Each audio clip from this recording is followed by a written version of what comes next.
Meta just pulled a surprising move, beating both Google and Apple in a race we didn't even know they were leading.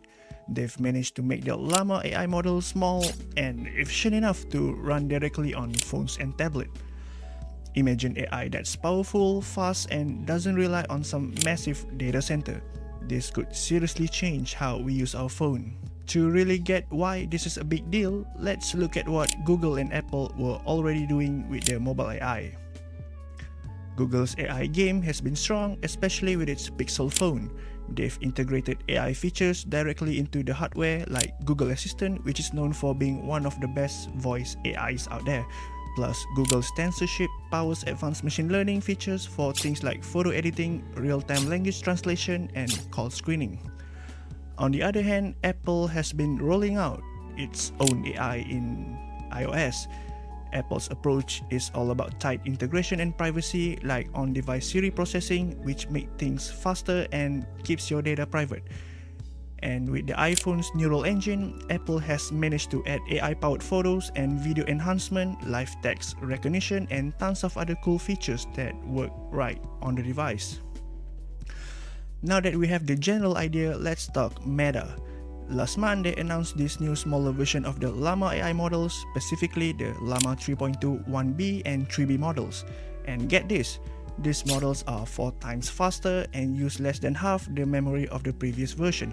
Basically, Meta figured out how to make AI both powerful and portable. Now, how did they pull this off? It's all thanks to some cool compression techniques. Meta used quantization-aware training with LoRa adapters or QLoRA, and another method called SpinQuant. This sounds fancy, but they basically make the math behind AI a lot simpler while keeping it accurate. The result? AI that doesn't need tons of computing power and can run on your phone. And they didn't just announce this, they actually tested it on real smartphones. They used a OnePlus 12, and here's what happened. The models ended up 56% smaller and used 41% less memory, and process text over twice as fast, plus they can handle up to 8,000 characters. Perfect for pretty much any mobile app out there. This isn't just a tech win, it's actually a pretty smart strategy. See, Google and Apple have been very guarded with mobile AI, keeping it super integrated with their own operating systems, but Meta went a different route. They open sourced these models and team up with chip makers like Qualcomm and MediaTek. So now developers can build stuff with Meta's AI without waiting for updates from Google or Apple. Feels a bit like the early days of mobile apps, where open platforms led to all sorts of new ideas. To really make sure developers catch on to this, Meta has made these models available on their Llama website and Hugging Face, which is basically a hotspot for AI models. By doing this, they're making it super easy for developers to access this model and start creating apps with them. Kind of like how TensorFlow and PyTorch become popular tools for AI. So we could be seeing a lot of new AI power apps very soon.